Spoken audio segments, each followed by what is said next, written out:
If I perish, I perish ni kitabu kinachotukumbusha kwamba historia haijaandikwa na watu waliokuwa na uhakika wa kila kitu. Historia imeandikwa na watu waliodare. History is written by people who dared. Ndio wameandika historia. Historia imeandikwa na watu waliochukua hatua kwa ujasiri wa kusonga mbele. Hakuna aliyewahi kubadilisha historia yoyote ambao amekaa kwenye comfort zone. Hayupo. Maisha hayawapi watu ushindi wale wanaojua kila kitu. Maisha yanawapa ushindi wale wanaochukua hatua. Ndicho kitabu ambacho kinataka kutuambia.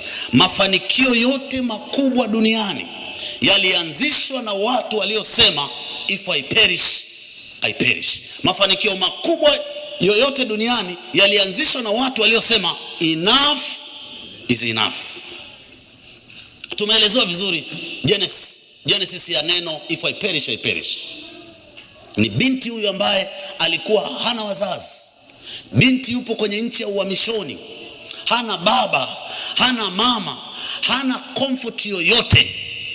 Akataka kutoa kisingizio, lakini akaambiwa, nani ajuae Mungu akukuweka kwenye ufamilia kwa muda kama huu.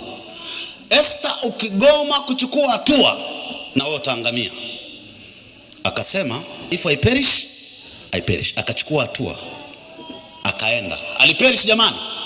Asingechukua hatua angeperish. Kuna watu wako hapa taifa linawategemea wao. Kuna watu wako hapa familia zinawategemea wao. Inaweza ikawa wewe ndio mkombozi wa hiyo familia, alafu umekaa unaogopa kuperish.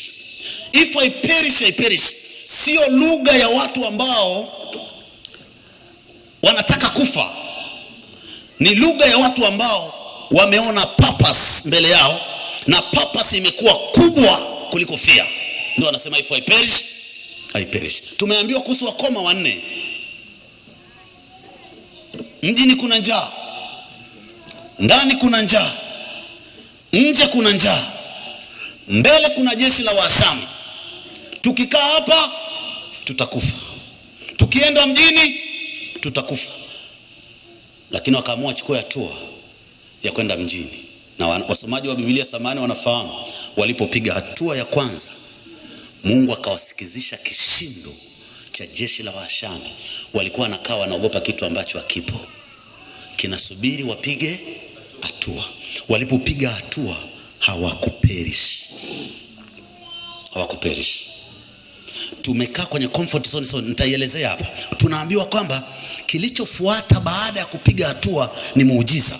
Mungu hakulisukuma jeshi la Waashami mpaka watu hao walipoanza kutembea. Somo tunalolipata hapa ni kwamba sometimes God waits for your first step before he releasing his power. Anasubiri hatua ya kwanza. Kampuni ya kwanza kuifungua mimi nilifungua 2013. Na rafiki yangu mmoja amekuwa mkuu wa wilaya sasa hivi. Tukaifungua ala sijui naenda wapi. Nikamtafuta mkurugenzi wa hiyo taasisi, tukakutana Mlimani City. Tukamuonyesha memorandum of understanding sio na nini, akatuambia no, ili muweze kufungua kampuni mfanye hichi kitu. Mimi ni mtaalamu wa EIA pia. EIA expert, lakini sijasomea. Ndio inaniweka mjini niseme ukweli. Lakini tukafungua hiyo kampuni. Tulipoongea naye akasema inatakiwa awepo mtaalamu mmoja ambao yuko registered na NEMC. Mkicombine na wewe QS na project management degree ya pili, mnaweza mkafungua kampuni. Nikafungua kampuni. Kazi ya kwanza ya milioni 10 alinipa huyo mkurugenzi. Nisingepiga hatua, ningeendelea kukaa mpaka leo kusema hakuna kazi. Usipopiga hatua, the miracle is often hidden behind your first step. Asingepiga hatua kaka yetu hapa, tusingekuwa hapa leo. Hebu mpigeni tena makofi Mungu kwa ajili yake. Movement ndio ina unlock miracles. Movement. Kwa nini watu hawa move? Tatizo sio uwezo. Tatizo ni la kisaikolojia. Watu wengi wanaogopa kushindwa. Watu wengi wanaogopa kukataliwa. Watu wengi wanataka clarity. Wengine wamezoea comfort.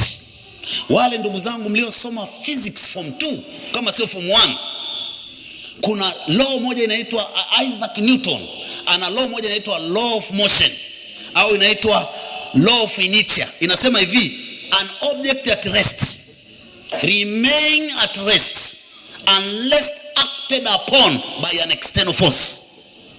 Kwa tafsiri ya Kiswahili inasema kitu chochote kitaendelea kubaki kwenye hali yake ile ile mpaka itokee nguvu fulani ikisukume. Na inasema pia an object in a motion itaendelea kuwa kwenye motion mpaka kitokee kitu kizuie. Kwenye maisha ni hivyo hivyo. Ukikaa utazoea kukaa. Ukiahirisha utakuwa mzoefu wa kuahirisha. Ukiogopa utaendelea kuogopa. Hakuna kitu kigumu kama kuanza. Lakini ukishaanza, movement inazaa movement, confidence inazaa confidence, faith inazaa faith, momentum inajijenga kwa kupiga hatua. Ndio maana watu wengi sana hawajashindwa kwa sababu hawana uwezo, wameshindwa kwa sababu hawajaanza. Wanasubiri clarity. Lakini siku zote clarity comes after movement. Clarity inatokea baada ya movement. Nasikia story nyingi kwenye ile milango ya automatic. Ukisogelea ndio inafanyeje? Ndio inafunguka. Clarity it rarely comes before movement. Clarity becomes because of movement. Mungu anapenda kuwaonyesha watu wanaopiga hatua. Wana wa Israeli walisogelea bahari ya Sham, walipopiga hatua ya kwanza ndio ikapasuka. Petro akaambiwa njoo, unataka kutembea njoo. Alipopiga hatua kumbe kuna kuweza kutembea juu ya maji, lakini alipiga hatua. Ndugu zangu, tunapozindua leo kitabu hiki, not everything that is start will become great, but everything that will be great has to start. Sio kila kitu utakachoanzisha kitakuwa kikubwa, lakini chochote kikubwa lazima ukianze. So you have to start from somewhere. Lazima uanze mahali fulani. People think that, watu wanafikiri kwamba comfort zone ni sehemu nzuri sana. Comfort zone is expensive. Ndani yake dreams die. Ndani yake gifts zime expire. Ndani yake potential zime slip. Kwa sababu ndio akatuambia hapa, watu wamekufa na vitu vyao kwa sababu ya comfort zone. Ukichagua comfort zone utapoteza growth. Kwa nini? Growth na comfort never live in the same house. Lazima uchague kimoja. Ukichagua comfort utapoteza growth. Ukichagua growth utakutana na discomfort. Kwa hiyo lazima uchague kimoja. Kama unataka growth, lazima utoke kwenye comfort zone. Ndugu zangu, tunawataka watu leo watakaye toka hapa, watakaye sema enough is enough. Wako wapi hao watu? Enough is enough. Enough is enough. Every transformation start with one sentence. If I perish, I perish. Every transformation start with one sentence. Enough is enough. Enough of fear. Enough of procrastination. Chapter 2. Enough of mediocrity. Enough of comfort. Enough of average life. Lazima tuamke. Enough. Imetosha. Kitabu hichi cha leo hatuzindui tu kitabu, tunazindua fikra mpya, tunazindua mindset, tunazindua philosophy, tunazindua movement, tunazindua watu ambao watasema excuse bus, kizazi ambacho kitachukua hatua.